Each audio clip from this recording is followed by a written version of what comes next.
lo que dice la pantalla, cuidado especialmente con la subclasificación de no consolidado.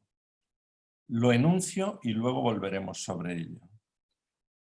Los planes no solo tienen dimensión de planificación técnica física espacial, sino que determinan reglas de propiedad y de gestión de la urbanización posteriores. Y en su normativa dice que el suelo no consolidado debe gestionarse mediante unidades de actuación. Quiero destacar dos criterios de experiencia mirando su país, queriendo a su país, que son: dense cuenta, por favor, de que una definición detallista, tecnicista del suelo consolidado deja mucha cantidad de suelos en procesos de desarrollo y consolidación. Deberán tenerse criterios claros que se relacionen con lo segundo, con qué tipo de gestión deberá tener el no consolidado para que no se genere un bloqueo de una gran superficie de suelo en los cantones de Ecuador, porque el no consolidado, si ha de hacerse unidades de actuación con reequilibrio de beneficios y cargas, con tal vez procesos de reajuste de tierras o de intervención inmobiliaria o de acuerdos, ahora no recuerdo exactamente cómo lo dice la ley, entre partícipes. Esto, mi experiencia profesional y académica dice, no se crean que porque es una regla que teóricamente parece muy clara, en la práctica es fácil de hacer.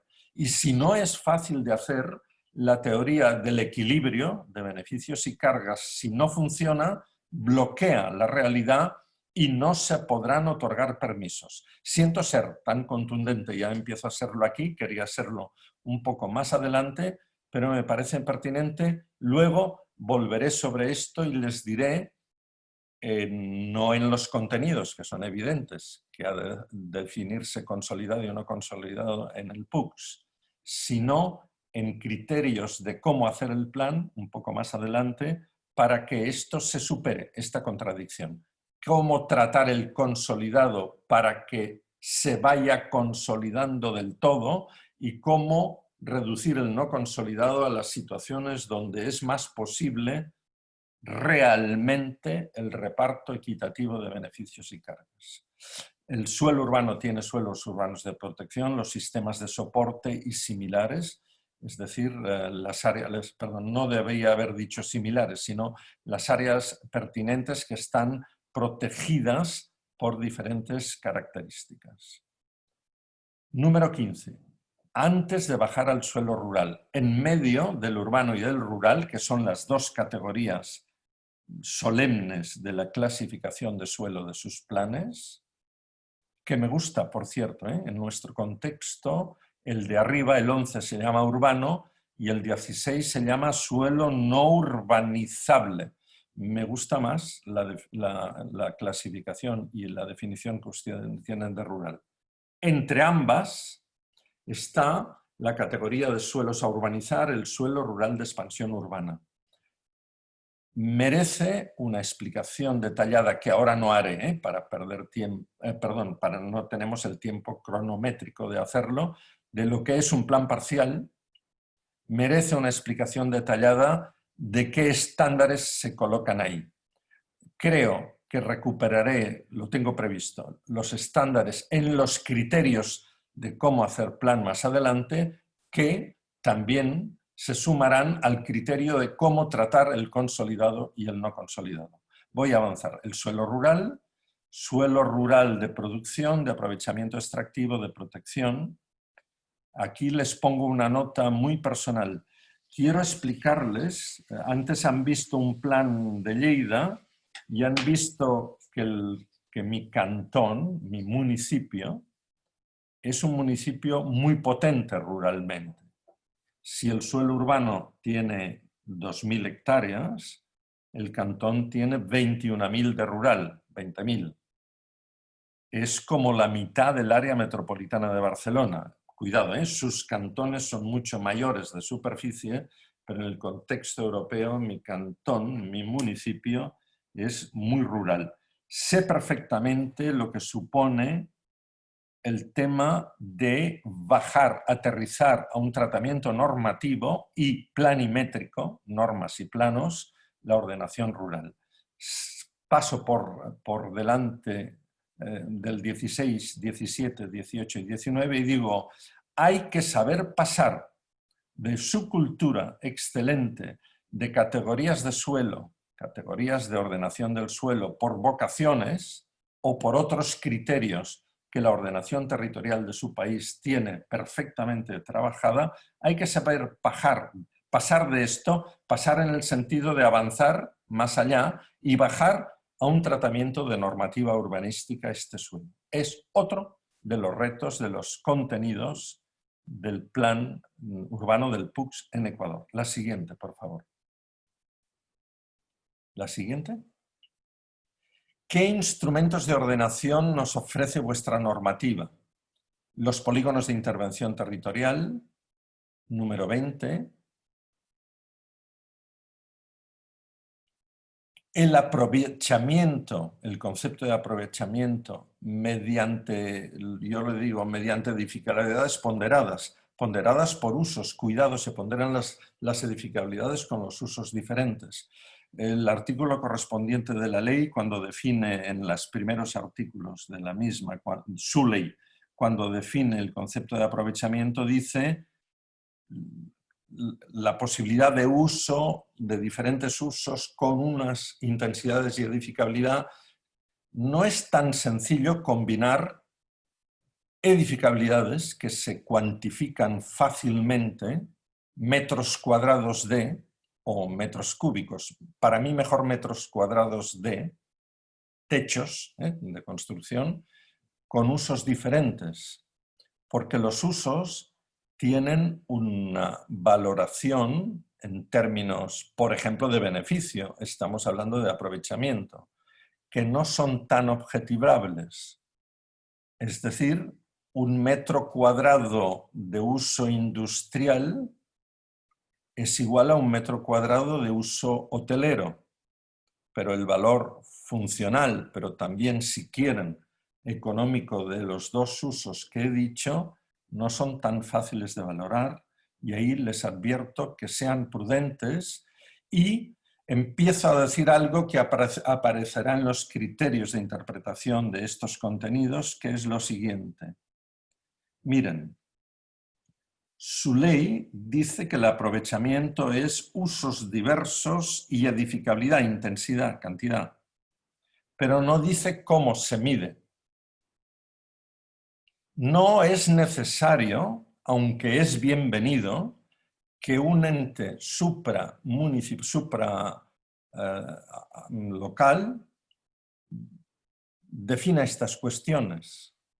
Y es posible que el PUCS, que es ley local, en el contexto de autonomía local, diga cómo se ponderan las edificabilidades con usos diferentes, porque no traiciona la ley, no traiciona el reglamento, lo desarrolla más.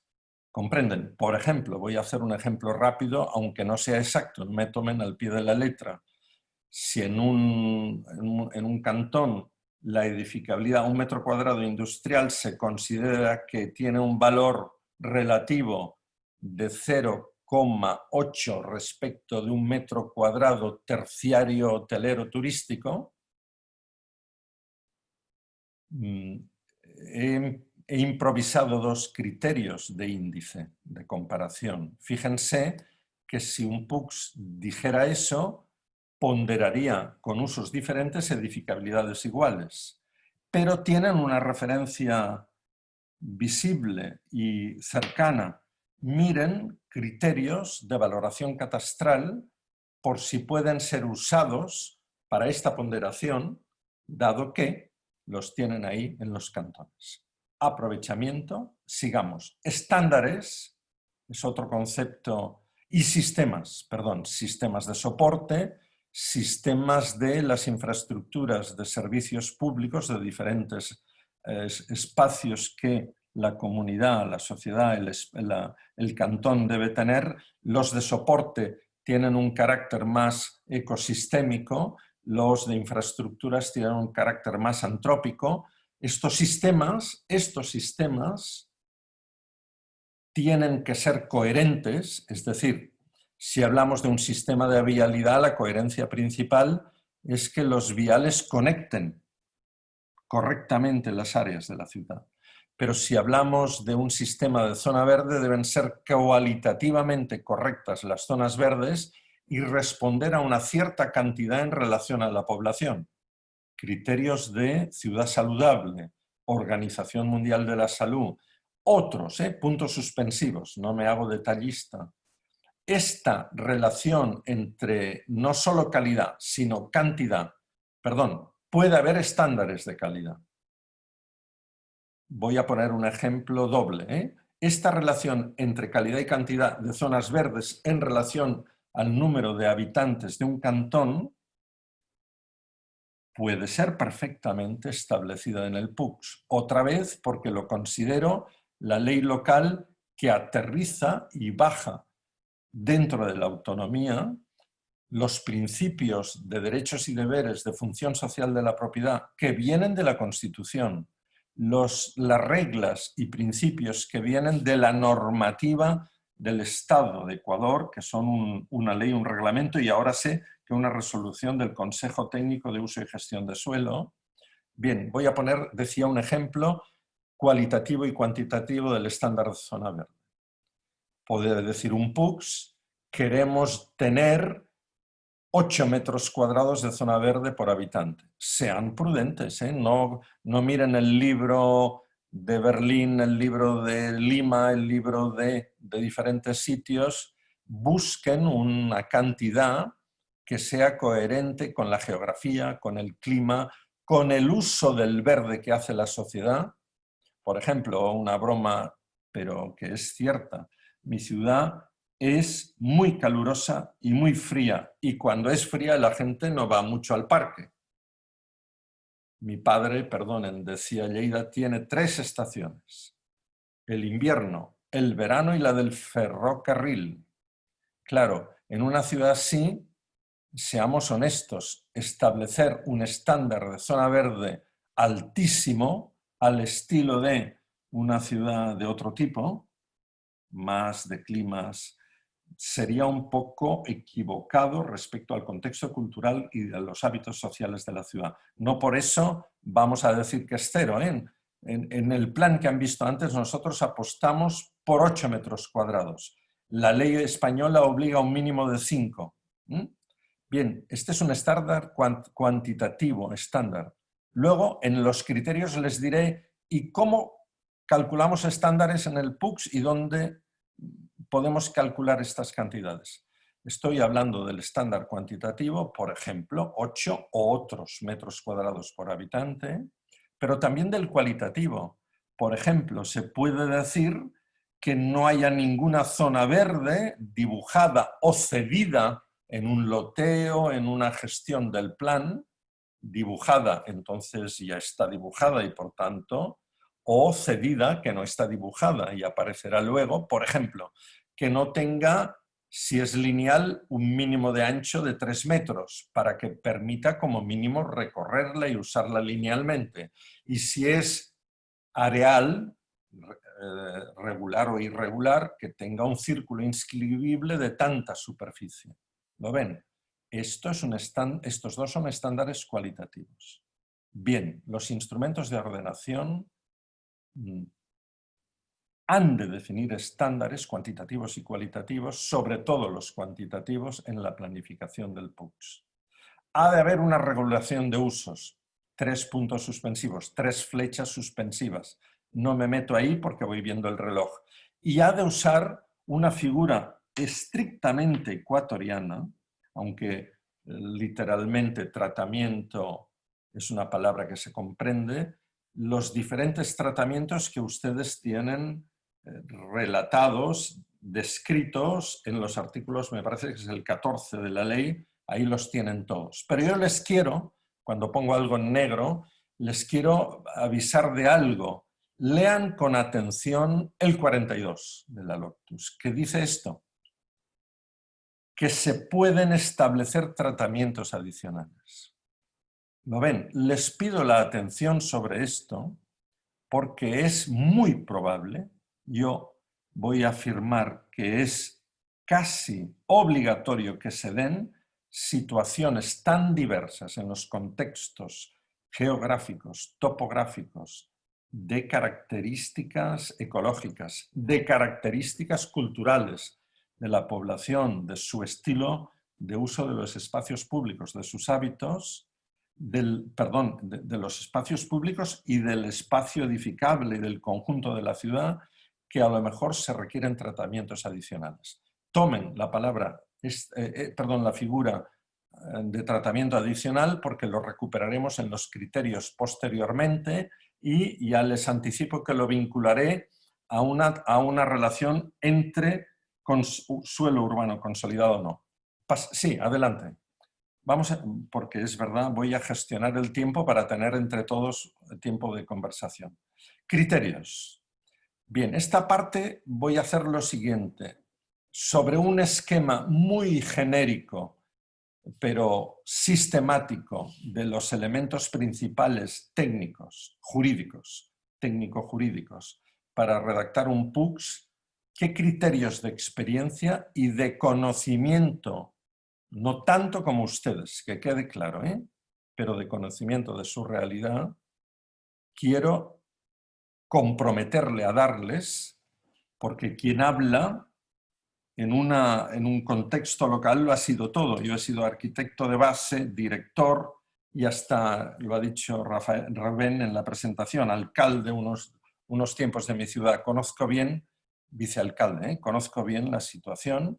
Mi experiencia y mi conocimiento permite, adelante, apostar por estos criterios, que son recomendaciones. El primero es muy general. Tómense la idea, que esta es de nuestra cátedra UNESCO, que el derecho al plan es la base del derecho a la ciudad. Qué bonito es decir, tendremos una ciudad equipada, saludable, principios. Si no tenemos equipamiento, si no tenemos espacios verdes o calles que se puedan recorrer con una cierta calidad para las personas, sin el aterrizaje del PUCS, este derecho genérico, que también, por cierto, sois uno de los países latinoamericanos que tiene un rango constitucional y normativo el concepto de derecho a la ciudad. Pero tomen la importancia de aterrizarlo mediante plan. Criterios. Vamos a empezar. Número 1. Es verdad que ha de haber una relación, una articulación entre PDOT y PUCS. Y es verdad que se aprueban en una ordenanza única. Pero es más verdad que son dos planes diferentes. Por favor, tomen nota de esto. No solo la temporalidad del PDOT, que es revisable obligatoriamente cada 4 años, no solo la temporalidad más larga del PUCS, que es revisable en 12, cuidado, los componentes estructurantes, dice la resolución de su Consejo Técnico. No solo esto, sino que las escalas, no solo la temporalidad, las escalas de dibujo, de trazado de plan y de tipo de intervenciones o proyectos que pueden configurar son muy diferentes. Como son dos planes diferentes, de escalas muy diferentes, de temporalidad muy diferentes, la ordenanza puede dejar muy claro, y es muy fácil, con esta ordenanza se aprueba un PDOT que tiene estos contenidos, vean el anexo 1. Con esta ordenanza se aprueba un PUCS que tiene esos otros contenidos, vean el anexo 2.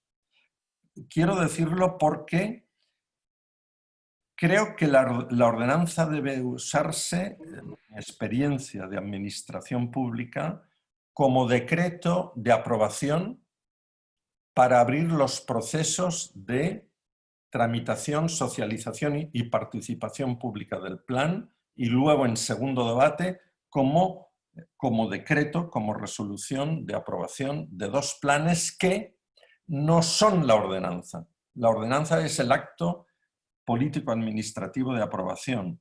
Los planes tienen documentos que deben reflejarse. La ordenanza dice están compuestos de esto y de aquello, anexo 1 y anexo 2. Les recomiendo que lo hagan así, porque así quedará claro que son dos planes diferentes y que los contenidos de uno y del otro deben ser coherentes, coherentes, lo digo aquí, pero son diferentes por todo lo que he dicho. Segundo criterio, normas urbanísticas o de regulación del suelo urbano y rural.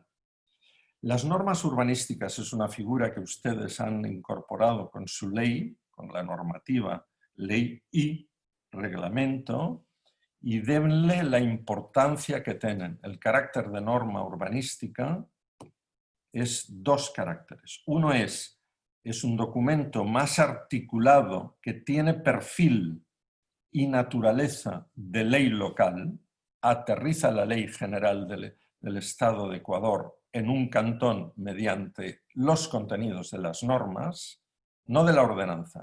La ordenanza le da valor político y de aprobación. El detalle está en las normas. Ahora, las normas urbanísticas regulan ordenación y gestión, un tiempo y unos actores que no son ni acotados en el tiempo ni pocos, son muchos. Los pobladores, las empresas públicas, las empresas privadas, la intervención de organismos de la administración supralocal del país. Algunas de las regulaciones no son finalistas. Por ejemplo, en esta zona de suelo rural de expansión urbana se hará un plan parcial así. Como verán, la norma no cierra el proceso, lo abre, continúa con el plan parcial. Las normas urbanísticas tienen un carácter dinámico en lo técnico. No quiere decir confuso, deben ser claras, pero abren otro proceso generalmente con documentos de urbanismo de una escala más inferior que la del PUCS. Deben ser técnicamente dinámicas y jurídicamente claras porque aterrizan la ley a nivel local. Cuidado con la oportunidad que aparece, que antes he reclamado cuando hemos hablado de contenidos, de bajar al nivel normativo el tratamiento del suelo rural. Los polígonos de intervención territorial, la ley pide que se llaman así, del ámbito rural, deberán tener un contenido normativo que, si da tiempo en la presentación, aún estoy en la fase de presentar todos los contenidos y criterios, si da tiempo podríamos bajar a un grado de detalle. Número 3. El plan de desarrollo es revisable a corto plazo. Es coherente porque, perdón, he sacado el OT de aquí, y me he hecho un poco colombiano, porque ellos tienen más plan de desarrollo, ustedes tienen plan de desarrollo y ordenación territorial. Digo que es coherente que sea revisable porque va vinculado a las prioridades de gobierno de los 4 años. El plan urbanístico PUCS debe ser más estable.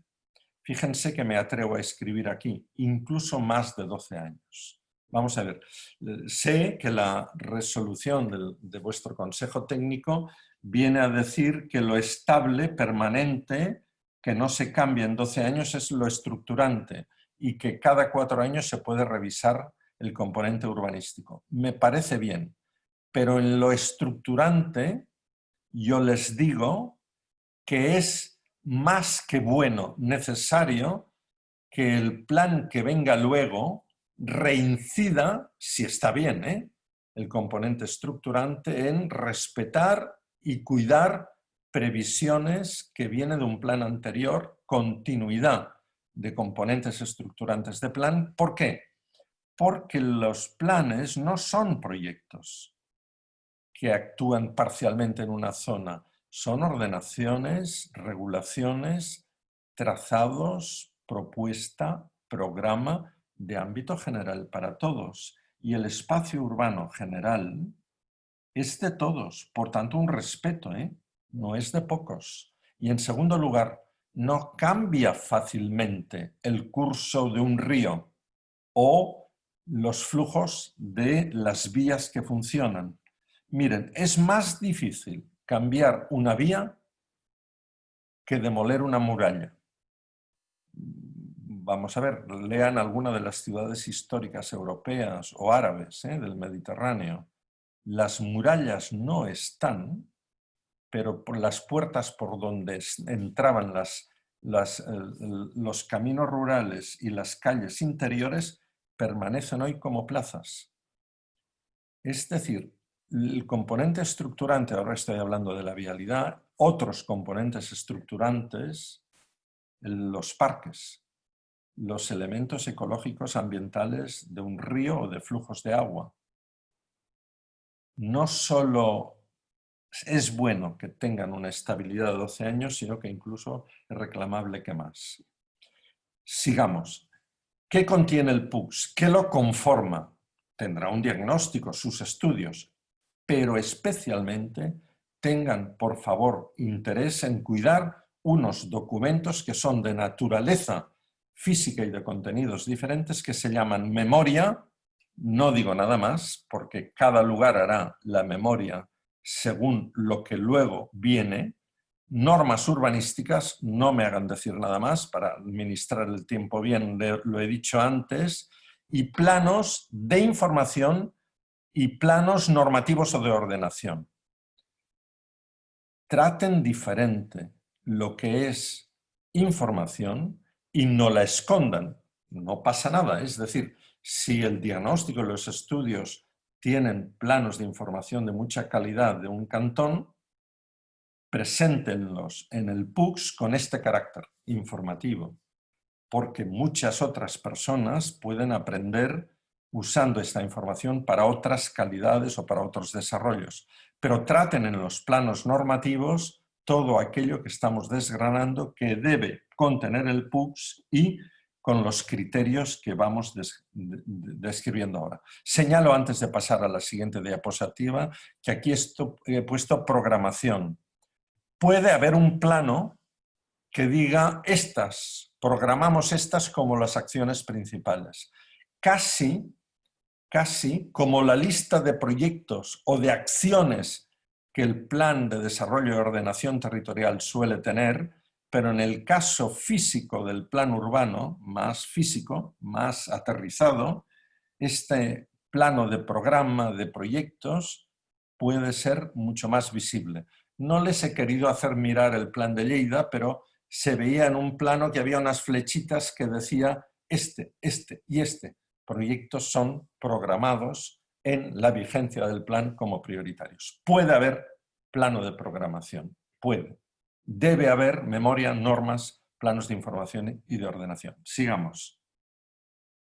Sigamos, por favor. Componentes estructurantes, describir su dimensión física y normativa.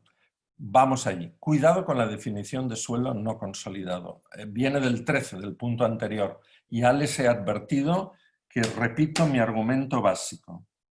La mayoría de los suelos de un país como Ecuador, mi experiencia personal, no se crean que yo he vivido siempre en la Europa rica.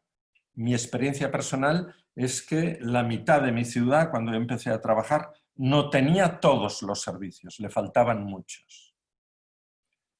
Si se trata, perdonen, la ley dice los servicios básicos necesarios, pero no hay una concreción de lo que es necesario.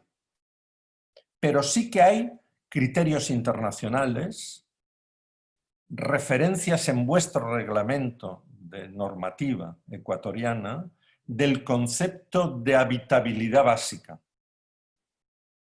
Los servicios básicos necesarios pueden ser servicios muy sencillos, pero muy necesarios para habitar un lugar, que no delimitarían tanto suelo no consolidado. Por ejemplo, perdonen, y dado que la normativa vigente, ley, reglamento, resolución técnica, actualmente en Ecuador, no dice exactamente qué es el servicio necesario, yo creo que es legítimo que un PUCS diga en sus normas urbanísticas son servicios básicos necesarios esto. Con esta definición que no traiciona la ley, la desarrolla, la complementa. Y fíjense que no digo que todos lo hagan igual, porque la realidad física de desarrollo, de urbanización, de servicios aquí o allá no será la misma. Pero les diré lo que decía la ley española de 1956 para que vean dónde estábamos. Acceso rodado. No decía pavimentos. Energía eléctrica. Fácil de tener en grandes áreas, aunque sean informales o de una cierta provisionalidad en su país. Decía saneamiento, que no dice tratamiento de las aguas. Y eso, ¿entendéis? Una fórmula de saneamiento puede ser tubo, difícil de que llegue a todas partes, o pueden ser otras fórmulas de fosa séptica o similares. Y el agua potable. El agua potable, en el caso español de los años 50, decía debe tener agua potable en la parcela y se sobreentendía que era un grifo ahí delante. Yo dudaría si en el contexto ecuatoriano tienen que pedir exactamente este servicio. No tengo la información de detalle como para definirme, pero sí que les digo que estos cuatro servicios básicos, que nadie ha definido cuáles son los necesarios, yo digo, el PUCS, el equipo técnico y político, también hablando con la población, con el proceso de participación, debe fijar un criterio de servicios básicos necesarios que no amplíe, sino que reduzca la superficie de suelo urbano no consolidado. Cuidado. Es evidente que el resto será un suelo urbano consolidado, no completamente urbanizado. Y ha de pensarse complementariamente de lo que digo, tomen nota, por favor. Un tratamiento adicional de estas áreas de suelo que es consolidado pero no completamente urbanizado, tratamiento de urbanización gradual. Yo podría hablar una hora más de esto, ¡Pum! Pongo un punto y aparte aquí. Creo que se ha entendido, No les estoy pidiendo que reduzcan el no consolidado solamente, sino que traten parte de la urbanización, la mejora o el completamiento de la urbanización del consolidado mediante un tratamiento adicional que lo han visto antes. Y, que es posible hacerlo, la referencia se la he hecho antes en los contenidos. Voy a seguir. Criterios técnicos para el cálculo de estándares. Miren, ¿cómo se hace esto? Pues de un modo diferente. Cuidado, porque es más fácil en los suelos rurales de expansión urbana. Son áreas que se determina el plan parcial y ahí las cantidades de estándares se pueden fijar perfectamente. Pero yo les recomiendo, perdonen, voy viendo el reloj y ya me lo preveía que tenía demasiado índice para el tiempo que tenemos. Voy a enunciarlo, pero no a detallarlo. Diré exactamente con precisión lo que quiero decir y correré hacia otro punto. En los suelos rurales de expansión urbana que se desarrollan mediante el plan parcial, mis recomendaciones son: las zonas verdes no deben definirse con un estándar de tantos metros por habitante, sino por un porcentaje de suelo. Mejor sí El PUCS dibuja los espacios libres que el plan parcial debe contener. El porcentaje de esta zona verde en suelo rural de expansión urbana debe ser un mínimo de 7,5 COTAT y un recomendable para mí del orden del 10%. Depende de cada lugar. No estándar cuantitativo, sino porcentual. La cantidad 2 de estándar de equipamiento sean prudentes y no quieran cargarles a los planes parciales de los suelos de extensión urbana los déficits de la ciudad que tienen ahora. Por tanto, un estándar moderado. No digo cifras, porque deberíamos entrar en cada caso al análisis concreto. Y les digo, cuidado cuando dibujen vialidad en el plan parcial, porque las cesiones de suelo tienen un límite, las obligatorias de suelo, que deben abarcar el verde, el equipamiento y vialidad, pero por otro consejo, porque cuanta más vialidad, dos cosas. Una, menos superficie privada del loteo, que es el verdadero aprovechamiento de un plan parcial, y segunda cosa, cuanta más vialidad, más coste de urbanización. Dibujen la vialidad con mucho sentido común y con mucho conocimiento del lugar. 7. Clasificación y subclasificación del suelo. Cesiones obligatorias de suelo. Es evidente que todo el mundo mirará el COTAT. El 424, un máximo de un 35% obligatoria cesión gratuita. Aquí podría ir más lejos. Creo que en lo que he dicho en el punto anterior se entiende, pero es bastante importante que haya una racionalidad de plan que se adapte y sobre todo de gestión en esta cantidad. No me preocupa, digamos, no soy de los que creen que es bueno los planes que cargan con cantidades altas de estándares o de verde y dicen, no, el 65% será verdes, viales y equipamientos. Miren, yo soy de una expresión que dice, es mejor cuando se hacen cargas altas, en muchos momentos son difíciles de que sean reales. Yo prefiero tener menos porcentual, pero que sea más real en la realidad. Sean prudentes. Los componentes urbanísticos aterrizan el PDOT, sí, pero norman normativas urbanísticas y trazan el plan, y esto tiene mayor precisión y escala. ¿Entendéis? Tiene mayor calidad física, espacial. Sean conscientes de esto, por favor. No es lo mismo tratar la ordenación del desarrollo de sus cantones a la escala de ordenación territorial que a la escala de ordenación urbana, por eso. Las normas de edificabilidad y condiciones de uso se han de relacionar directamente con las figuras con el instrumento de los tratamientos, los mapas o planos de escala urbana. Cuidado porque tienen un grado de detalle que se acercan al proyecto y por tanto son como de escala intermedia entre el plan y el proyecto. Un plan, un PUCS, en un cantón de características intermedias, medias o pequeñas de vuestro país, dibuja con mucha precisión, no como un proyecto, pero casi.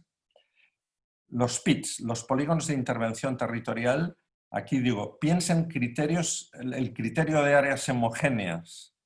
Sí, nadie ha dicho que estos criterios de áreas homogéneas se deban convertir en un GIS detalladísimo, tecnocráticamente hecho para definir diferencias. Esto les ayudará a establecer características de homogeneidad.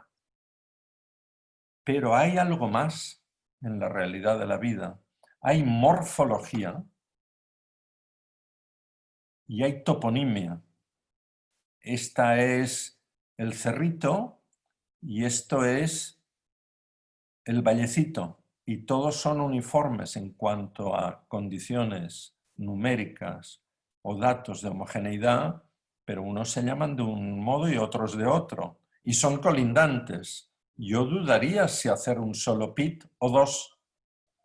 Hay quien dice Que en un PIT un solo tratamiento no me preocupa, pero sí que me preocupa que el área de intervención, el área donde se reflejan los componentes más urbanísticos de un PUCS, se adapte mucho mejor no solo a la uniformidad, a la homogeneidad, perdón, no a la uniformidad, a la homogeneidad en función de toponimia y de morfología. Sigamos. En los PITs es fácil introducir, perdón, lo he saltado, no vayas atrás. En los PITs es fácil, abajo de todo, definir el aprovechamiento mediante dos edificabilidades, la básica o la general máxima, que fíjense, un área de un PIT por la edificabilidad máxima o una cantidad de construcción que puedes traducir fácilmente, esta cantidad total de construcción, en número de viviendas, es decir, en número de personas, y si este número de viviendas o personas las relacionas con las superficies de zonas verdes o de equipamientos, se establece automáticamente el cálculo de estándares. Me pillan, ¿eh? Lo dejo ahí porque el tiempo corre. Adelante. Insisto, denle mucha importancia a los tratamientos adicionales. No solo para tratar el proceso de urbanización gradual que permita que el suelo consolidado, que es más fácil de gestionar sin unidades de actuación, no solo para que ese suelo pueda tener un proceso gradual de urbanización para una mejora que complete los servicios. Miren, los servicios no se pueden completar todos en las tramas urbanas, en las formas urbanas que tiene Ecuador en 12 años.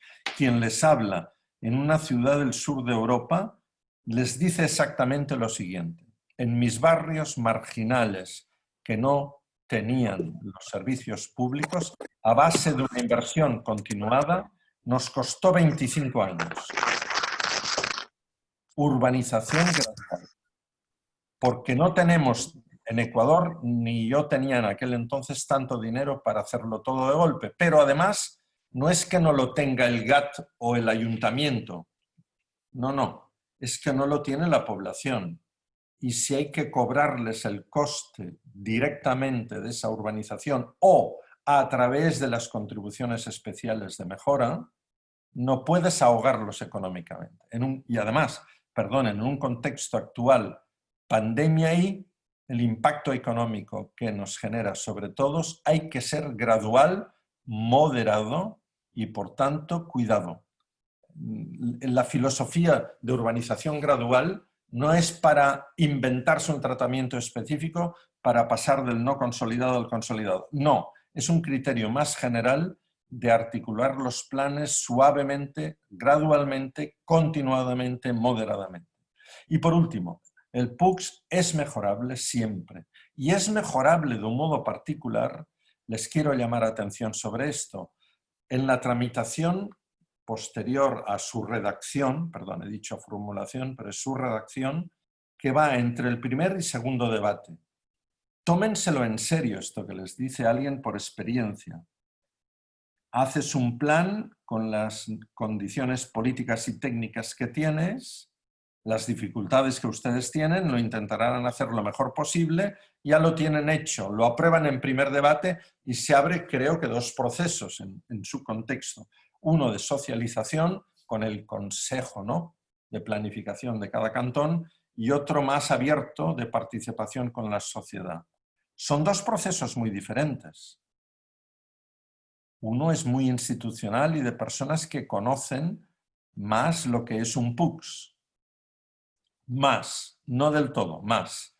Ahora la participación se abre a muchas personas y ahí vean lo que dice entre paréntesis en blanco, ahí se mueven gente por ilusiones, tenemos la ilusión de tener un parque más bonito, pero también gente por intereses. Quiero desarrollar este área para hacer negocio. Este equilibrio, el conocer bien las ilusiones, los intereses, las opiniones, el participar no en un sentido de arriba abajo, os explicamos para qué digáis algo que nosotros decidiremos. No, os explicamos y compartimos el plan para que, diciendo algo vosotros, todos aprendamos cosas y el plan mejore. Tómense el tiempo, que es un tiempo precioso, que va desde el día que se termina el documento, se somete a la aprobación de primer debate y se abre un proceso de socialización y de participación para mejorar el plan. Adelante. Me voy a parar y no hablaré, aunque haré una frase larga, de los criterios de gestión, porque consumiría demasiado tiempo y bloquearía la posibilidad de intervenciones. A ver, perdonen, tiene ahí la pantalla y yo hago la frase larga. Perdón, esta presentación la tiene Rubén Paredes, el coordinador de este curso. Si alguien la quiere, se la pide. De parte de los contenidos de lo que estamos explicando, por ejemplo, este índice y estos contenidos escritos, tendremos un documento. De otros apartados de cómo se hace un plan, tendremos varios documentos, 4 concretamente. Estos 4 documentos forman parte, perdón, ahora me he alargado, pero así los que me oís recibís una información interesante. Los 4 documentos escritos que vienen a relacionarse con el PUCS, con criterios de cálculo, con criterios de gestión, forman parte de un proceso de acuerdo de cooperación entre la AME y la Cátedra UNESCO, acompañándome a mí, Fabián Gómez, un arquitecto urbanista de vuestro país, de una larga trayectoria profesional, y Rosa María Fernández Romero, que la oirán el día 6 de octubre en este curso. Con ellos y con la AME, adoptando 2 cantones como caso de estudio y de trabajo con ellos, que también aportarán, que se llaman Jama y Salcedo. Con esta triangulación, en el acuerdo de cooperación ya los tenemos muy avanzados, 4 documentos escritos. Quien quiera uno de esos documentos, Rubén, creo que tú eres la persona clara para empoderarte a ti de que seas el foco. Y sobre esta pantalla luego vienen 3 planos de Portoviejo que no pasaré porque le dejaré el protagonismo total a Rosa María Fernández Romero para el día 6 de octubre. Aquí quiero decir lo siguiente. El PUCS debe generar valor para los patrimonios de todas las familias del cantón. Un PUCS que ordena y deja las cosas claras permite que lo que esté dentro del suelo urbano tenga una revalorización. En segundo lugar, debe, si puede, también generar riqueza, incluso en el sector inmobiliario, también en otros sectores de desarrollo. La producción rural en la ciudad debe tener mejores oportunidades de valor añadido para su comercialización o distribución. El turismo debe tener otras oportunidades, debe generar riqueza en varios segmentos, pero incluso en el inmobiliario.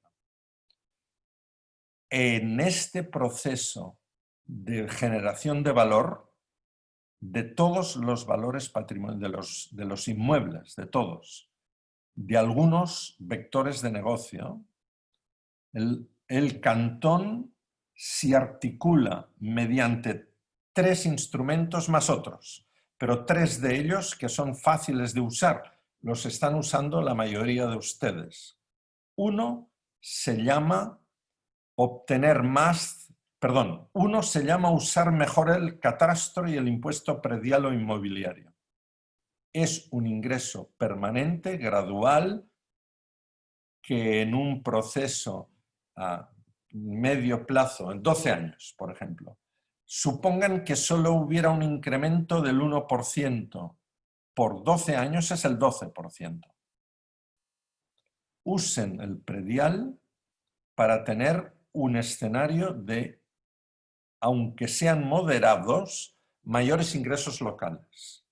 No pueden dejar pasar esta oportunidad, porque el PUCS revaloriza las propiedades inmuebles. No pido grandes cantidades, pido cantidades moderadas.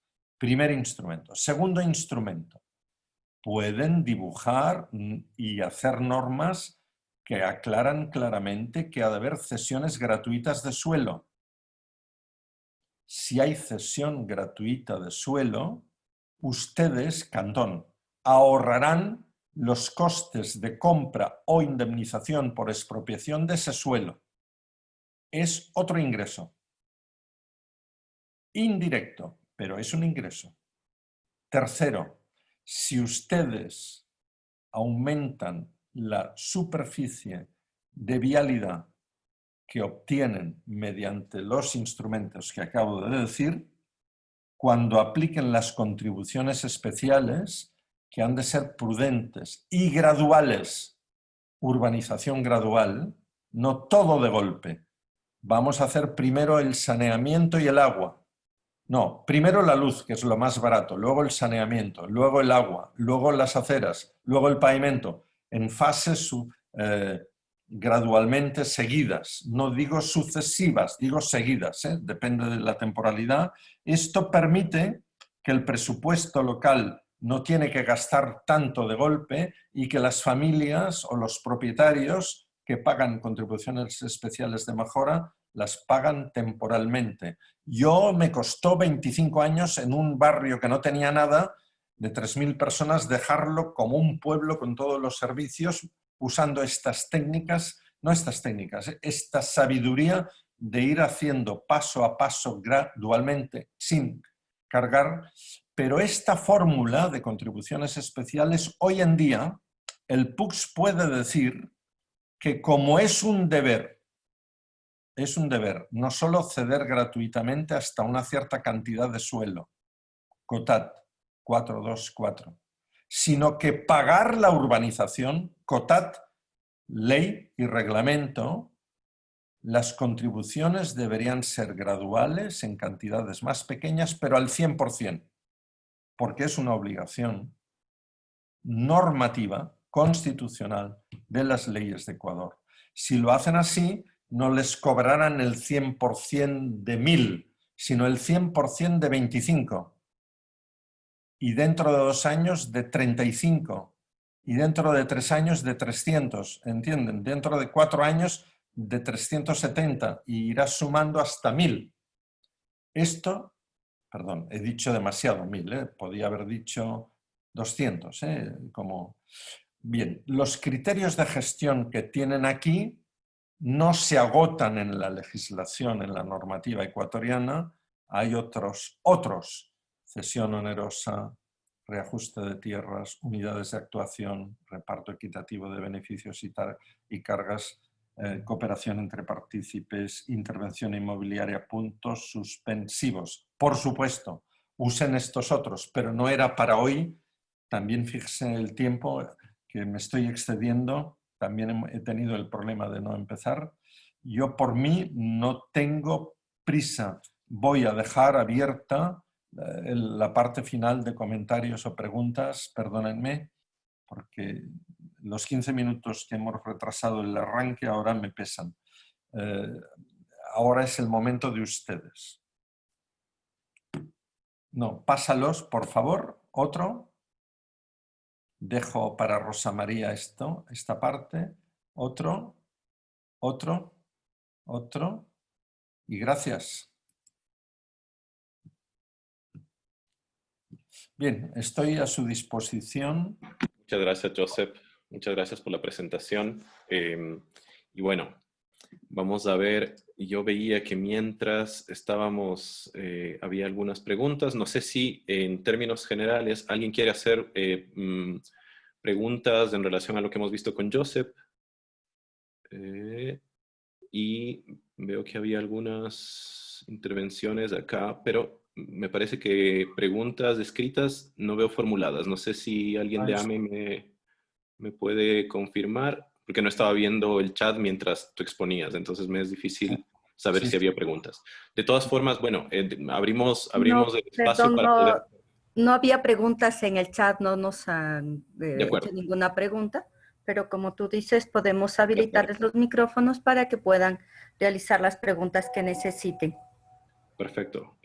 Bueno, entonces, puede ser, lo que me dice Magdalena es que puede ser a través de una pregunta escrita, a través del chat, que la podemos leer, o si quieren, igual podemos hacer la intervención oral. Solo les pediría que se presenten rápidamente, planteen su pregunta lo más concreta posible, su inquietud, reflexión o lo que sea, para poder abrir el debate y la discusión con Joseph. A ver, voy a leer una pregunta de sí. Israel Gutiérrez, que dice, ¿qué pasa con la lotización ilegal en el periurbano? ¿Cómo se debe tratar? ¿Se lo debe tratar como suelo rural de expansión urbana? Esa es la inquietud que plantea Israel Gutiérrez. Voy a ir tomando nota y si quieres, Joseph, Sí, voy a voy a ir... empezar porque si no, De acuerdo, voy a empezar si entra otra pregunta. perfecto. Vamos, Lo apuntamos.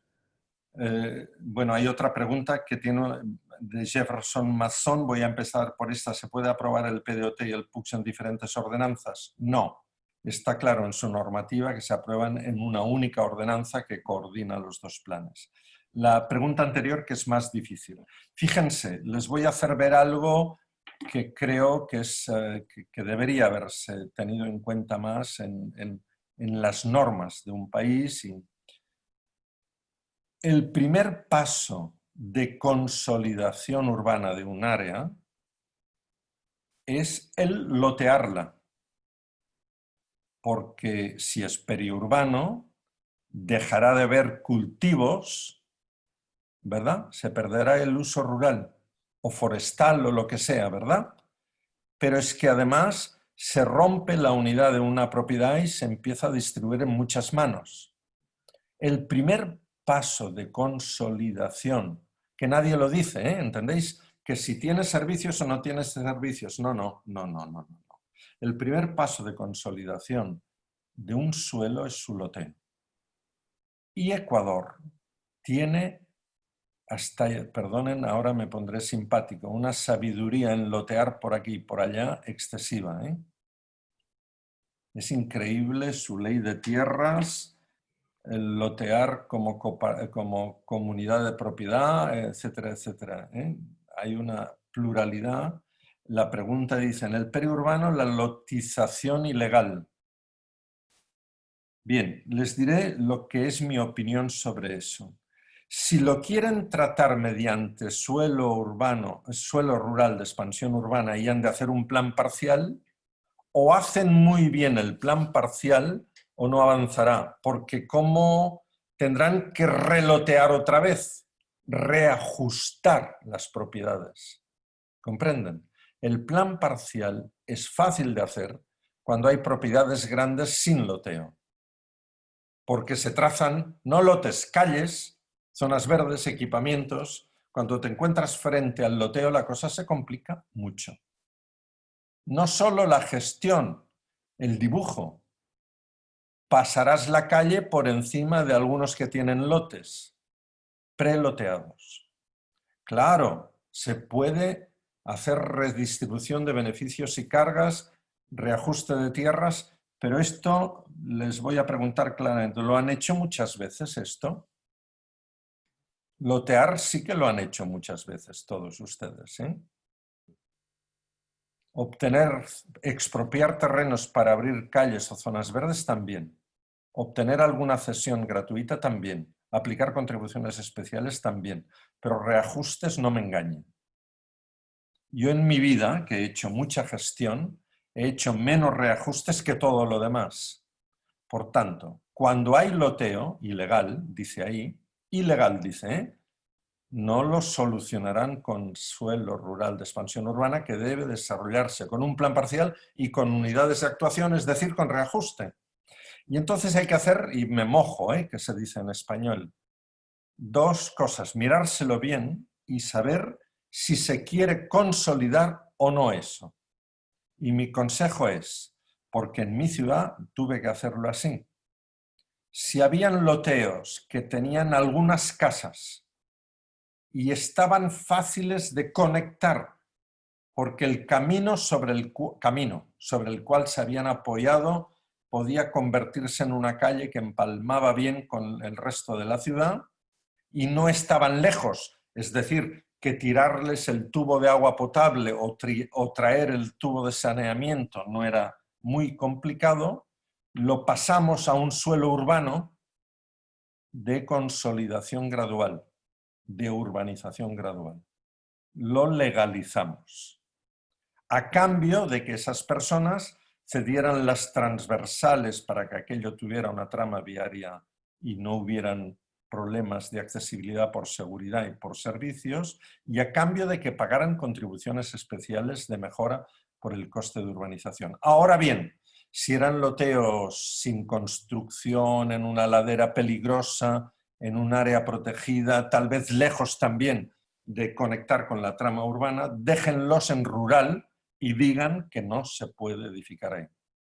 Y aguanten. ¿Por qué tendrán que aguantar? El plan no es el ejército, no es una policía. El plan acaba discutiéndose cara a cara con doña Pepita y con don Manolito. ¿Entienden? Que están viviendo por allí. Si a doña Pepita y a don Manolito le puedes decir un argumento claro, ustedes lo hicieron ilegal, demasiado lejos, en una ladera que se les va a hundir, está protegido por esta ley, no puede ser edificable. Ah, por cierto, y entonces no les cobren contribución urbana. Si los ponen, en el caso anterior, los legalizan y los tratan como un suelo urbano de consolidación gradual, perdonen, estoy haciendo una maldad, que es usar dos palabras arbitrariamente, no arbitrariamente, porque han entendido lo que les he explicado. Si es así, cóbrenles urbana, que se enteren que eso, al legalizarlo, pasa a tener el estatus de un lote de cualquier parte de la ciudad. Hay más, Sí. ¿Es posible realizar un PUCS sin información catastral actualizada? Esto lo Tanto urbana como rural, los Y consultos mi de una respuesta es realidad. la siguiente: es posible, debe ser posible, deben ser inteligentes y saberlo hacer, pero hagan un PUCS urbano y rural que sea apropiado a no tener esa información. ¿Comprenden? Si la tienes, el grado de detalle del PUCS será muchísimo más completo si tienes una actualización catastral.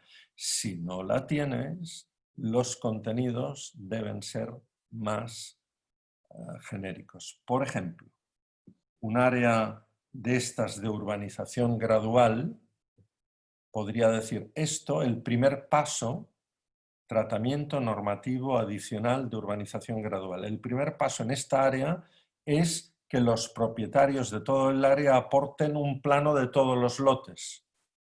No he dicho una reparcelación, un reajuste, ni una parcelación, sino un plano que permitirá actualizar el catastro, pero hará visible, entienden, el loteo real. Fíjense, esto, nadie prohíbe que un PUCS haga esto. Perdón, podría hablar mucho más de técnica, de cómo responder bien a eso. Sí que se puede hacer, es posible, pero no pueden hacer el mismo PUCS que en otro sitio que tienen un catastro actualizado. Deben ser conscientes de eso y tratar, por ejemplo, el tratamiento que he dicho yo será diferente en un sitio o en el otro. Otro, todas las clasificaciones y tanto del urbano como del establecen parámetros para categorizarlas, pero establecerlos depende del criterio de quien realicen la planificación. Cierto, considera que las normas necesitan reajustarse. Por ejemplo, cuando hablan de dotación de servicios no indican en qué porcentaje. Solo por citar un ejemplo.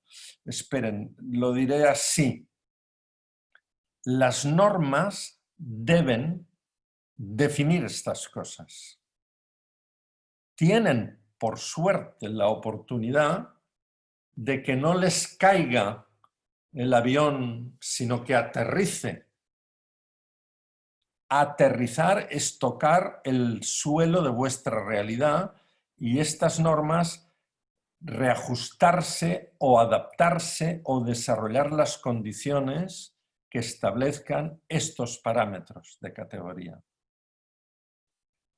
Siguiente, Deilis Castro. Hablo sobre la subclasificación de suelo urbano no consolidado según su criterio. ¿Cuántos metros o qué porcentaje de área se debería considerar para completar esta área? Y según las necesidades deberíamos hacer su cambio a suelo consolidado cada 12 años. No es automático, empiezo por la segunda parte de la pregunta que tiene dos partes. No es automático cada 12 años. Si ustedes establecen un criterio, ya verán, voy a hacer magia, es decir las cosas, es suelo consolidado urbano el que tiene un loteo mayoritario de esa área en un 80%, que hay edificios en esos lotes de un 60%, estoy haciendo magia, verán que la construcción ha pasado a ser el 48%, 80, 60, y que tenga determinados servicios básicos, si quieren, en un porcentaje. ¿Lo dice alguien? ¿Alguien es capaz de decirme en la ley, en el reglamento, en las normas técnicas, de vuestro país o de otros países del mundo? Si quieren, pueden decirlo en su PUCS y establecer esos porcentajes. Y no es automático cada 12 años que el componente estructurante se revisará, por tanto, la clasificación y subclasificación de suelo según criterios objetivos. Si ustedes esos criterios objetivos cuantificadamente los tienen en el PUCS, podrán hacer un plano actualizando el suelo consolidado pasados 12 años. Es posible la creación, Gervés López, Carlos Zambrano. ¿Qué sucede con el estatus legal de cobro de contribuciones cuando se reduce el límite de suelo urbano a rural? El límite urbano actual está sobredimensionado hacia el suelo rural. Cuidado. A ver, vamos por partes. Se reduce el límite de suelo urbano a rural, es decir, me están diciendo que se pasa suelo a rural. Si entiendo la pregunta, Joseph, que es una inquietud que ha surgido en varios espacios, es que por lo general en las ciudades, en muchas de las ciudades, el suelo urbano está sobredelimitado, ¿no? De acuerdo. Y hay una categoría ahí. Si es que se reduce el límite urbano, ¿qué implicaciones tendría en términos jurídicos y de cobro catastral? Entiendo que vamos a responder dos cosas. La ley dice que no hay compensación ni indemnización por cambio de esta clase de suelo, de este componente estructurante. Sí, es verdad, Rubén, ahora me acuerdo de que los límites urbanos en muchos cantones son muy grandes, procedente de reglas de administración pública anteriores. En el caso boliviano le llaman radio urbano, a eso mismo que ustedes llaman límite, y también son muy grandes los radios urbanos. Es muy normal que en el PUCS actual parte de ese suelo que teóricamente era urbano y hoy no tiene grados de consolidación y etcétera, y a lo mejor tiene productividad agrícola o forestal, se diga es rural. Mire, si se quedan en rural pagarán menos contribución predial. Y si es urbano, se aplicará sobre él contribuciones especiales. Si es rural, entiendo que no, aunque nadie dice que no se puedan aplicar también. Pero esta es otra historia, ¿eh? No nos vayamos ahora por la sofisticación de criterios de administración. El límite urbano actual está sobredimensionado. Gracias. La explicación de Rubén me ha hecho aterrizar a mí al problema concreto. Siguiente. Gervés López. ¿Es posible la creación y aprobación de una urbanización exterior fuera del límite urbano? Pues vamos a ver, no, si es rural. Pero usted puede hacer un urbano que no sea continuo. Puede haber como una isla. De hecho, las parroquias lo son. Las cabeceras parroquiales, en muchos casos, serán suelo urbano dentro del rural, ¿verdad? Y ahora que no me pregunte alguien, la pregunta típica de Ecuador, pero la ley de administración dice que una parroquia rural es rural. No, la propia ley, reglamento y la resolución técnica dice, a efectos de administración es rural, pero a efectos de clase de suelo del PUCS pasa a ser urbano. Y no cambian ni una cosa ni la otra. Lo ha resuelto vuestra normativa oficial. Bajemos. Sara Delgado. Me parece excelente que al determinar los planes parciales en suelo de expansión urbana, el plan parcial contempla un porcentaje de cumplimiento de áreas verdes de vialidad de tal manera que garanticemos un correcto desarrollo, pero esto tampoco está en la norma y quedará al buen criterio. No, no, claro, Sara. Lo que yo reclamo es, miren, lo al revés, el problema es oportunidad. Tienen la oportunidad de aterrizar las normas en un lugar que puede llamarse Manta. Y el PUCS es ley local y puede decir que en el plan, ya verán, puede decir incluso que en un plan parcial el porcentaje es uno y en otro plan parcial el porcentaje es otro. ¿Lo ven? Porque no lo dice la ley.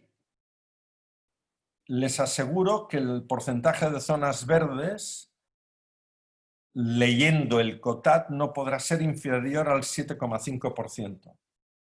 Y es muy indeseable que fuera inferior. ¿De acuerdo, eh?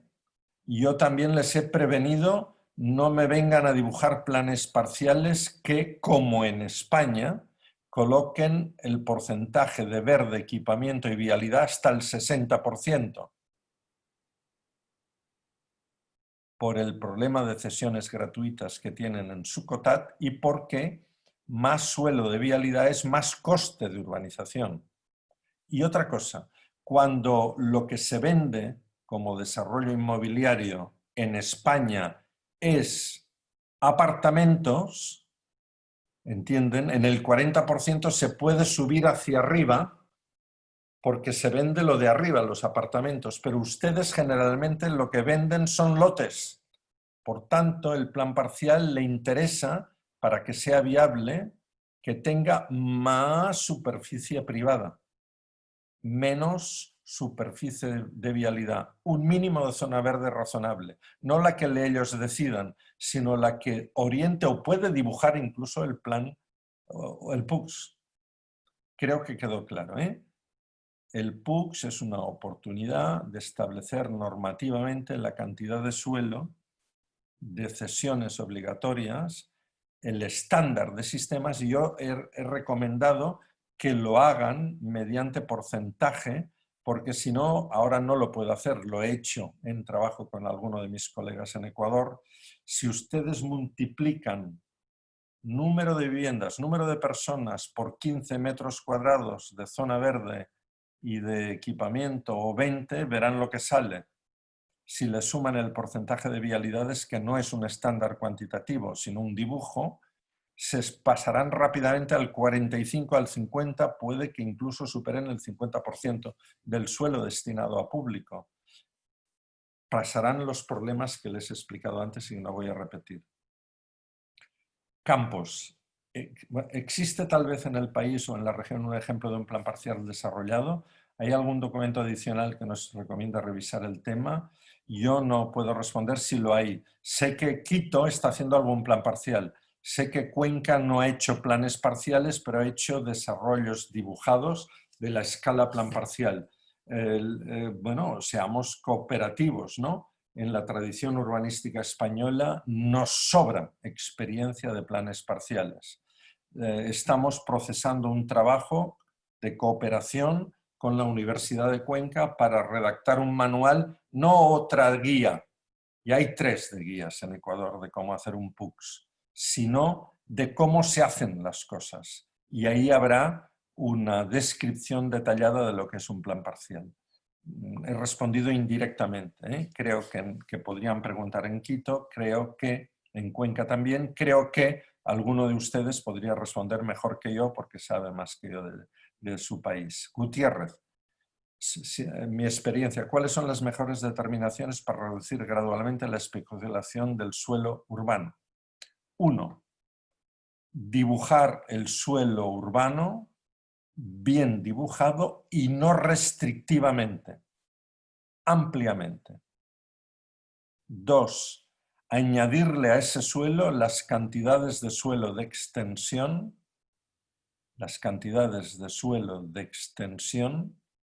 que sean necesarias, y este cálculo, necesarias para un horizonte de necesidades de vivienda de una comunidad, de una sociedad que vive en un cantón a 12 años. Esto se puede calcular. Tenemos un método de cálculo, será uno de los documentos que recibirá, fruto de la cooperación AME, Cátedra UNESCO, Rubén Paredes. ¿Vale? Los tenemos nosotros, ¿eh? Suelo urbano amplio, añadir suelo de extensión. Tercero, aplicar la contribución urbana al suelo con un incremento pequeñito gradual. Claro, porque la especulación, cuidado, una cosa es renta urbana y la otra es especulación, plusvalía pura. Renta es alguien hace algo, urbaniza algo, trabaja en los lotes y gana algo. Esto es renta urbana. Otra cosa diferente es alguien está esperando con unos lotes a que vayan subiendo el precio y los vende. Esto es plusvalía y especulación. Ustedes podrían habilitar en algunos cantones, en muchos del país, un impuesto sobre los solares sin edificar. Un cantón, además, este impuesto lo puede poner sabiendo bien a qué solares se pone, a los solares que están haciendo especulación.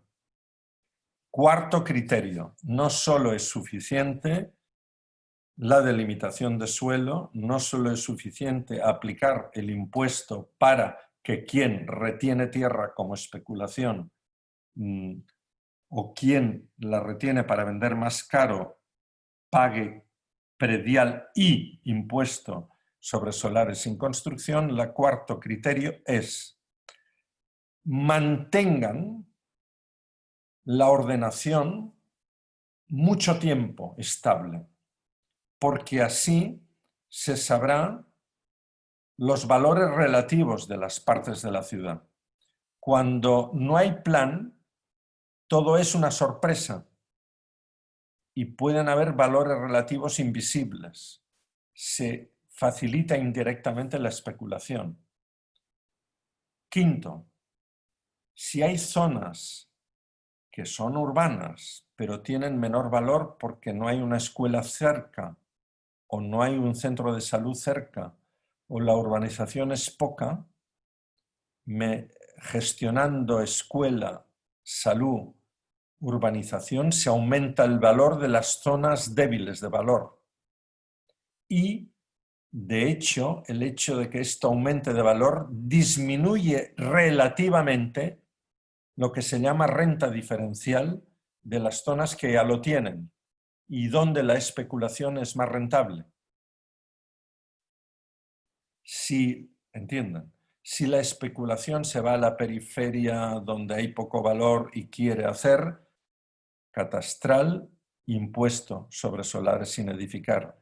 Y en lo que yo ahora estoy añadiendo es disminuyan los valores relativos de la tierra de la ciudad mediante dos fórmulas. Estabilidad en la ordenación urbanística para que se vaya formando una fácil comparación entre todos y intervenciones con obras públicas en las zonas de menor valor para mejorarlas, porque además mejora la calidad de vida de la gente que está allí. A ver, Romero, buenas tardes. Una consulta. Un asentamiento humano estaba asentado en rural y muy cerca de la periferia. ¿Se puede declarar como zona de expansión urbana o generar un plan sectorial o parcial sin tener un PLUX? Yo creo que no se puede hacer un plan parcial sin PUX, creo. Me parece que no lo dice ninguna normativa oficial de Ecuador. Sí. Haga el PUX y trabájelo, tendrá esta ventaja. Masón. Áreas urbanas dispersas dentro de un mismo cantón que tiene una sola parroquia tratarlas debe ser, ¿no? Áreas urbanas dispersas dentro de un mismo cantón que tiene una sola parroquia. Tratar el urbano disperso también. He dicho que ninguna regla normativa dice que el suelo urbano debe ser continuo. Podría ser un, digamos, archipiélago de áreas urbanas que tengan racionalidad, ¿comprenden? Criterios de ordenación. Sigo. Orozco. ¿Cómo ordenar a los asentamientos humanos del área rural cuando han empezado a consolidarse y son muchos en un mismo cantón? ¿Cómo ordenar los asentamientos urbanos del área rural? Pues sean prudentes, porque hay asentamientos del área rural que tienen o pueden tener servicios urbanos. Y hay asentamientos del área rural que es muy difícil que los tengan en 12 años. Decidan en los primeros 12 años, porque esto, señores y señoras, continuará, ¿entienden? A los 12 años este componente estructurante, que es la clasificación del suelo, se deberá revisar. Coloquen, he dicho, en los primeros 12 años solo como urbano los asentamientos que tienen servicios o los pueden tener y sepan que les cobrarán más impuesto predial. Por tanto, sean prudentes, sean prudentes. Pongan más dentro de suelo urbano si tienen capacidad de llevar servicios. Les advierto que no es fácil hacerlo, ¿verdad que lo saben? Ustedes como yo, ¿eh? Yo he sabido y he trabajado en municipios cuando éramos pobres y no me espantan, ¿eh? He estado en situaciones, en algunos casos, con presupuesto municipal más bajo que el que tienen ustedes y por tanto sé de qué hablo. Y si yo no podía llevar en los asentamientos urbanos dispersos en mi territorio de 21.000 hectáreas, solo pasamos a urbano aquellos que tenían contigüidad o cercanía casi física con las redes de servicios urbanos que se les podía tratar así. Ahora bien, hicimos otra cosa diferente. Usted es rural, pero le llevaremos el tubo del agua. Pero es rural. Y como es rural, no tendrá el aprovechamiento, edificabilidad y usos que tiene lo urbano.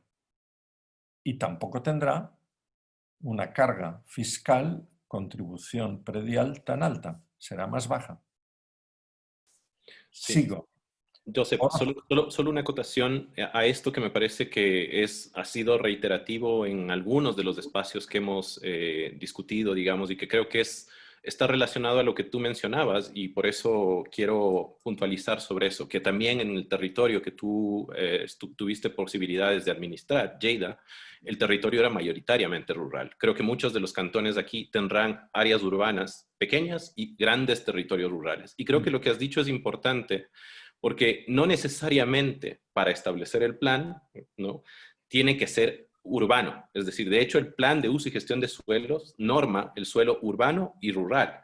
Y creo que la clave está en lo que tú has dicho al final, que el aprovechamiento sobre el suelo rural es distinto al aprovechamiento sobre el suelo urbano. Parece obvio, pero esto generalmente no está muy claro. Hay que establecer unos aprovechamientos para el suelo rural que son distintos en términos de densidad edificatoria, de posibilidades de edificabilidad y que están en relación a las lógicas de suelo rural que tienen que normarse. Pero en general, el PUCS tiene también que establecer una norma edificatoria para las áreas rurales. Yo quería hacer esta acotación y quizá preguntarte a ti, aprovechando la pregunta que han planteado, justamente eso, cómo en el caso de Lleida, lo has dicho, pero quizá profundizar un poco, es tratado el suelo rural. Es decir, cuáles son los criterios desde la perspectiva del plan regulador para el suelo rural. Son estos, ya verán, porque pueden servirles. Los PITs rurales tienen un criterio preferente de morfología y de características geomorfológicas, ecológicas de la naturaleza del suelo rural. Si es una zona fluvial de regadío fácil que tiene en el freático del río, le llamamos zona del valle fluvial. ¿Lo ven? Si es una zona dividida de tierras, de regadíos de canales de irrigación, dividida en gran cantidad de parcelas, en mi territorio la mitad de las 20.000 hectáreas está dividido en 10.000 parcelas de 1 hectárea aproximadamente. Y esto viene de siglos y se llama huerta. Pues hay una huerta de Piñana, que es el canal que la riega, y una huerta de Fontanet. Es decir, lo ven, el nombre que lleva el PIT se identifica claramente por quienes viven y trabajan ahí. Y entre ellos se dicen, no, no, tú eres Piñana y yo soy Fontanet, porque saben el riego de dónde viene, ¿entienden? Y por último hay unos territorios extensos a ambos lados del gran valle donde está la ciudad, que unos son de colonización moderna agrícola, y se tratan así, y otra parte del valle es árido y hay protección porque son estepas casi desérticas, donde hay las aves de los desiertos que están en África, pero también en Lleida, y los europeos les gusta proteger porque si no, no las verían. Vienen expresamente en avión desde Alemania a mirar esas aves tan singulares. Ahora, dentro de ahí, porque estos son los pits con un nombre, los pits rurales, ustedes han de hacer pits rurales. Esto para mí sería pits más grandes que la categorización que sale de su estudio tradicional de ordenación territorial. Entienden que hay una fragmentación de suelo. Perdonen, no porque no tengamos la información al mismo nivel desagregado. Nuestro plan, por ejemplo, tenía un análisis edafológico de 21.000 hectáreas con un grado de detalle que ningún GAT, ningún municipio de España tenía. Pero el grado de fragmentación física que da una información de este tipo ni es visible en la realidad.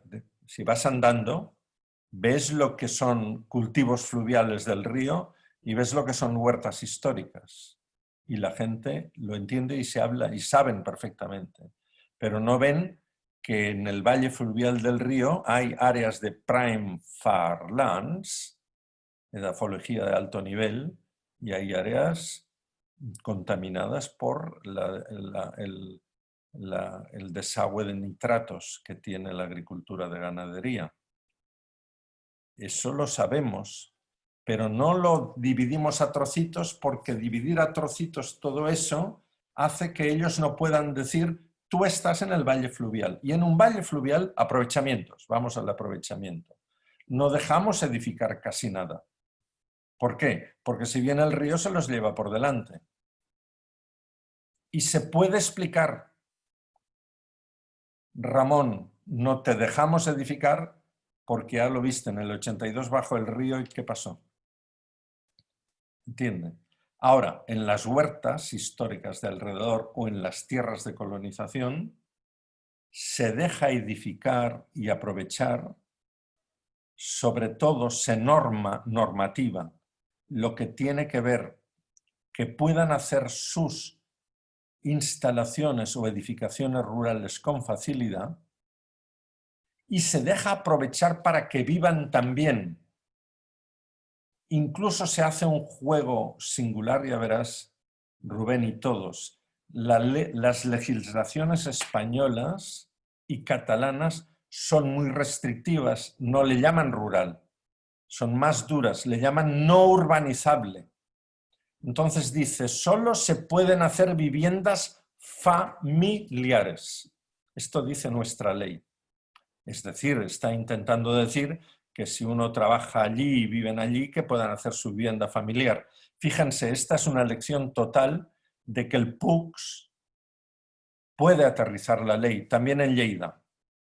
El PUCS de Lleida, que se llama Plan General, dice se considera vivienda familiar hasta 3 núcleos de familias, tres viviendas de la misma familia.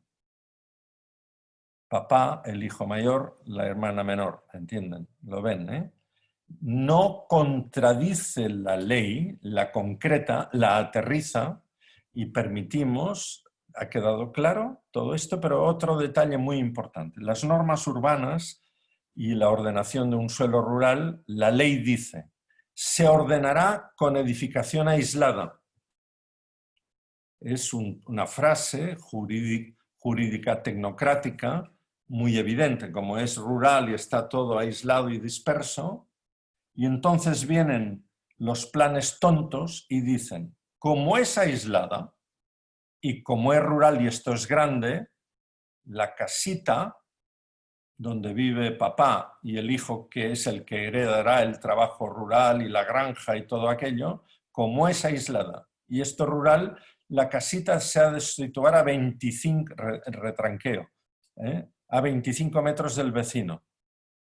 ¿Lo ven, eh? Esto es frecuente en las normas urbanísticas de por acá y nuestro plan no dice eso, dice cualquier casa o instalación, granja, almacén, etcétera, etcétera, rural, no verterá sombras sobre el vecino.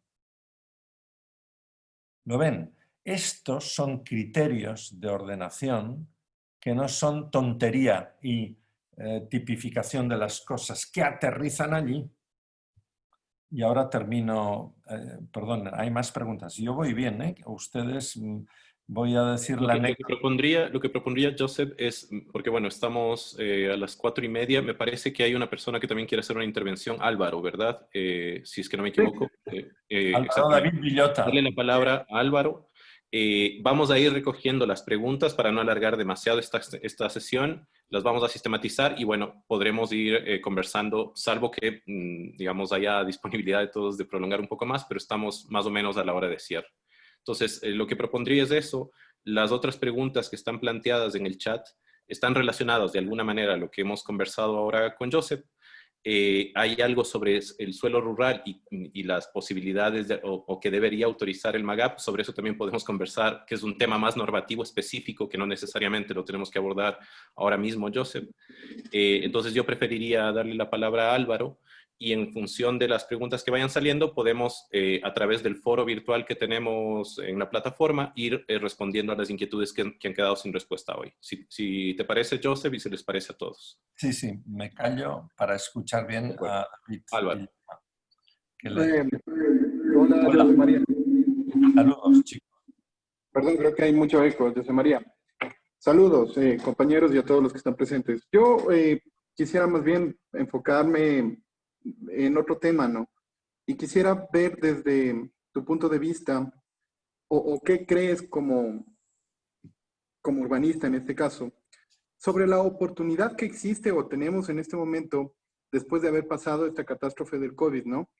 De recuperar ciertas cosas que se han perdido en el tema urbano-social, porque, por ejemplo, a mí se me ocurre el tema de la autonomancia de las ciudades, es algo que básicamente se ha perdido. El tema, por ejemplo, o mejorar, no el tema, sino mejorar, por ejemplo, la sociología urbana. Y esto anclado al eje importante de todas las ciudades, ¿no?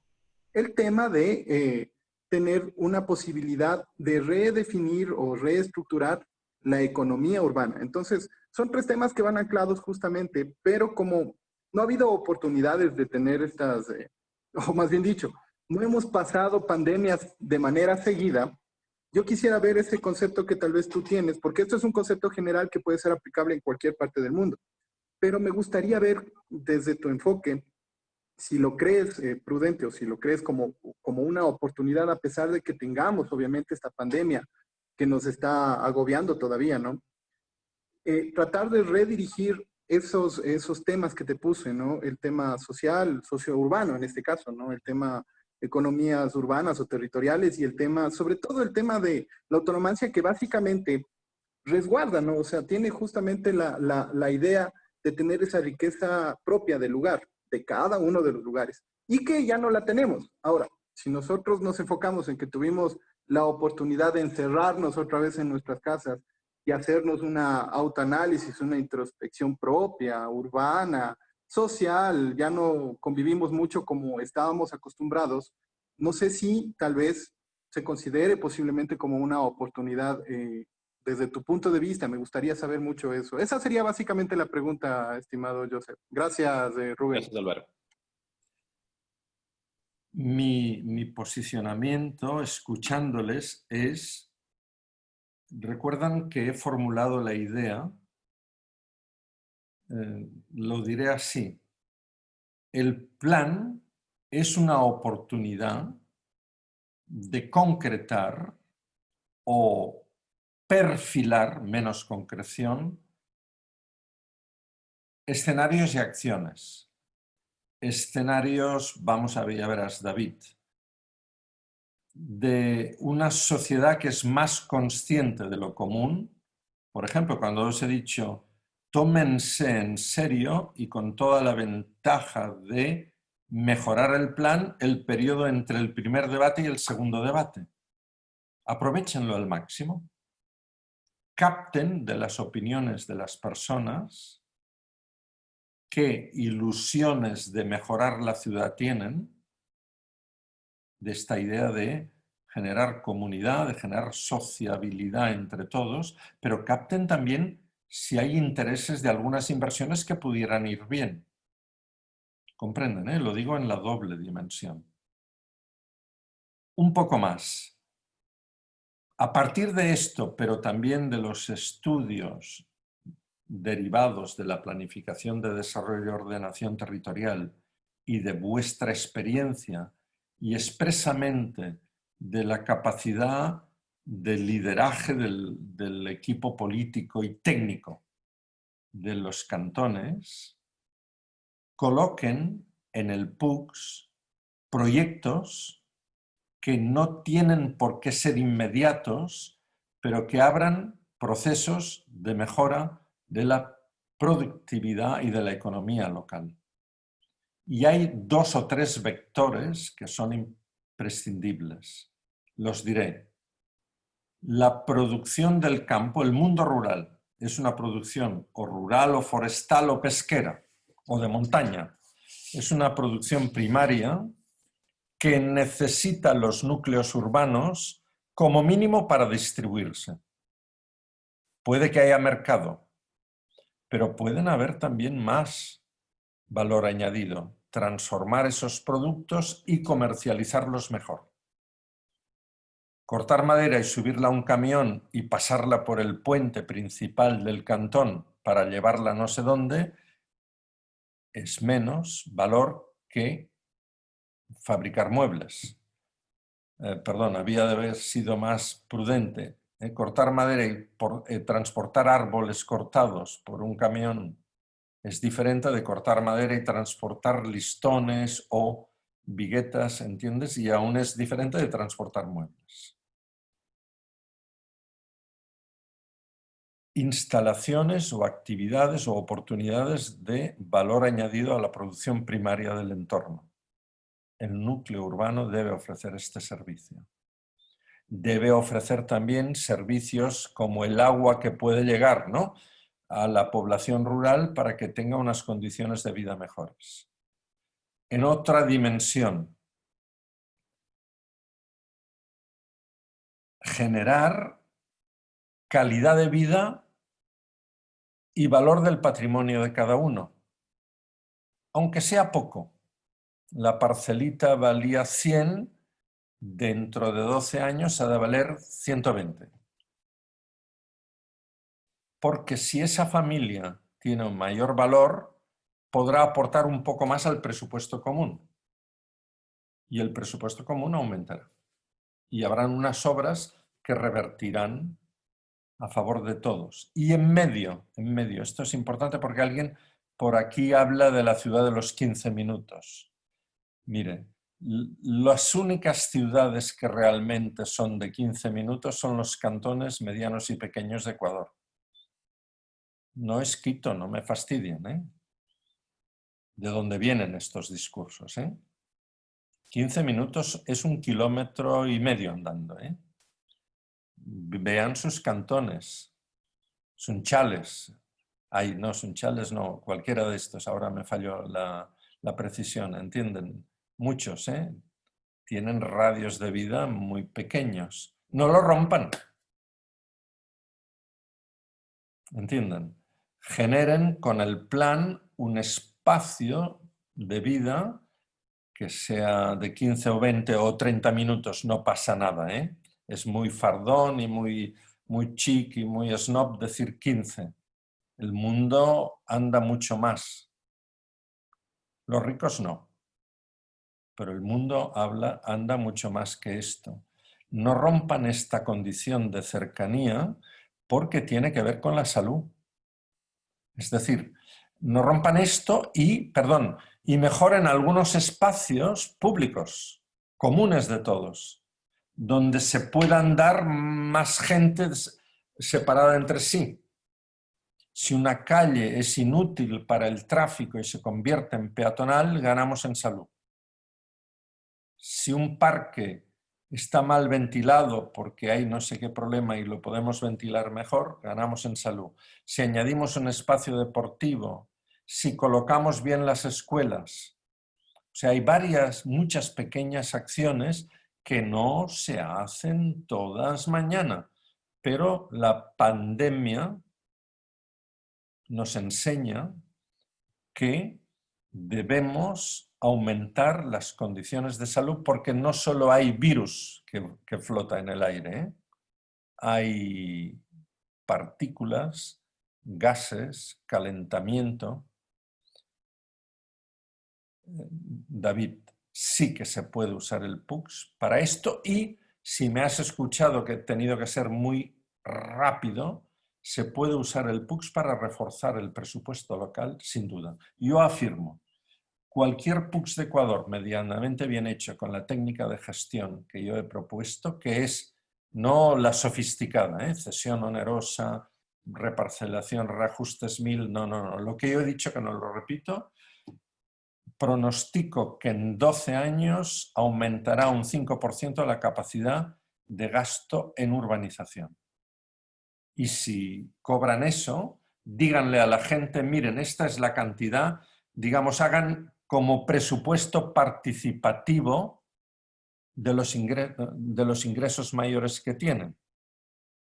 Irán a parar a estas obras o a estas inversiones que son a favor de todos. Explíquenlo así. Ha salido lo de los 15 minutos.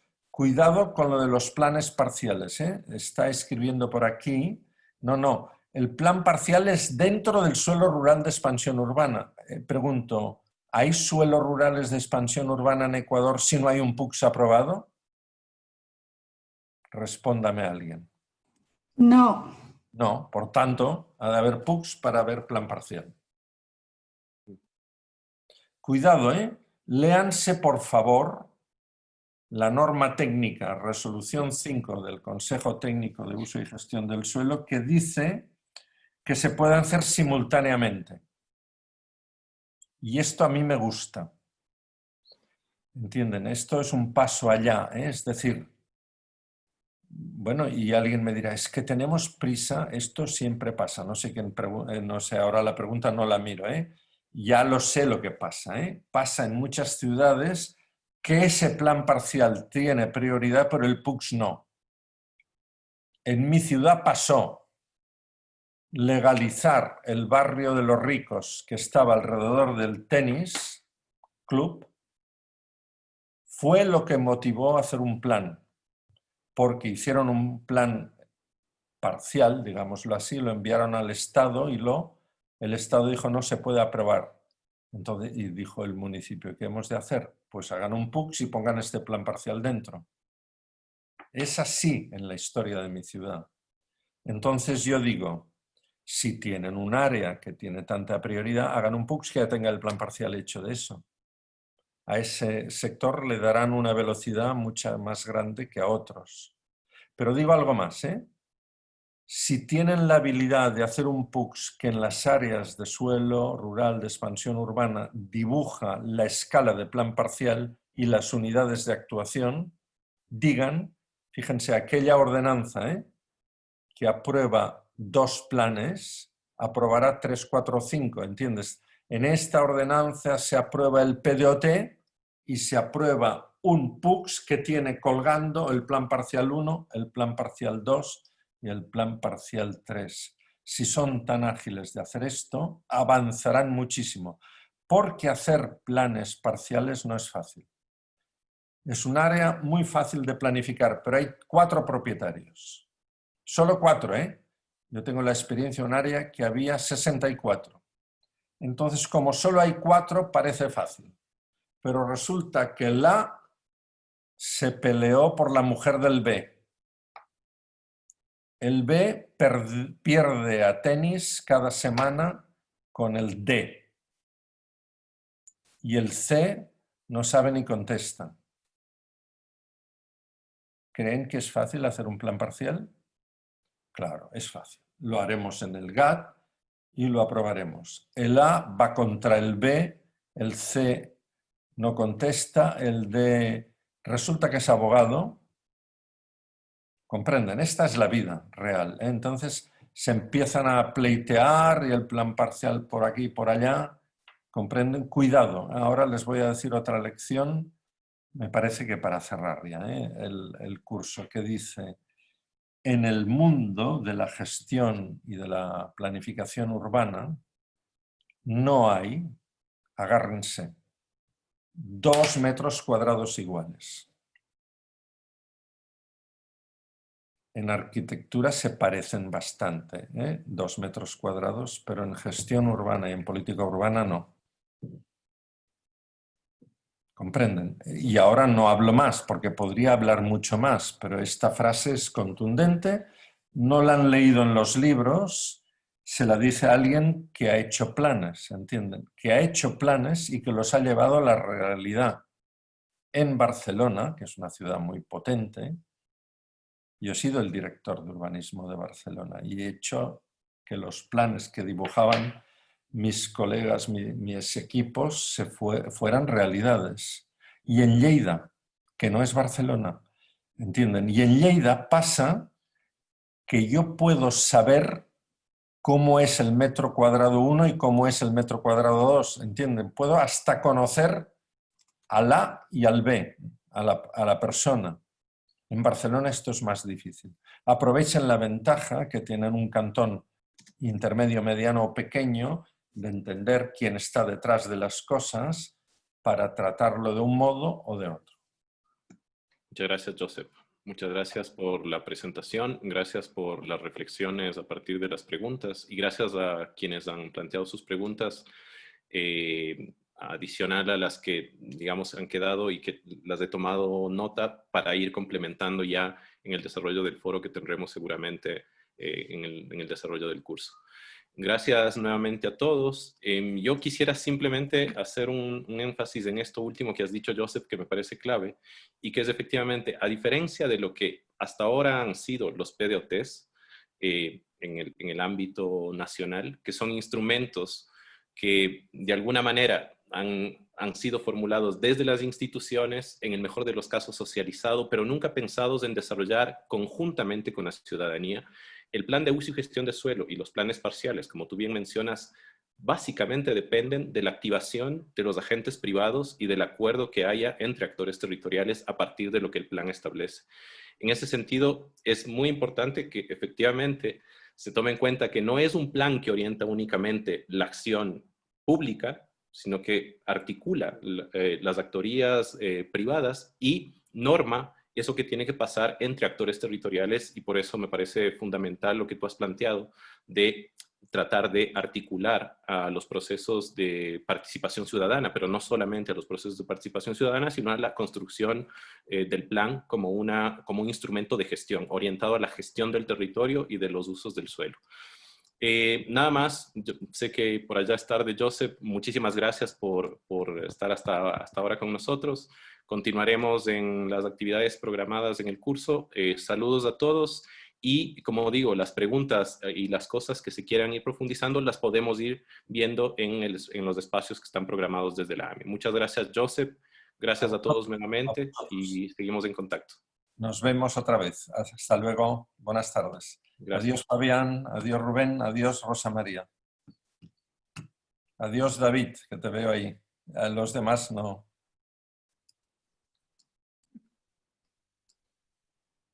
Gracias, buenas tardes y buenas noches para ti, Joseph.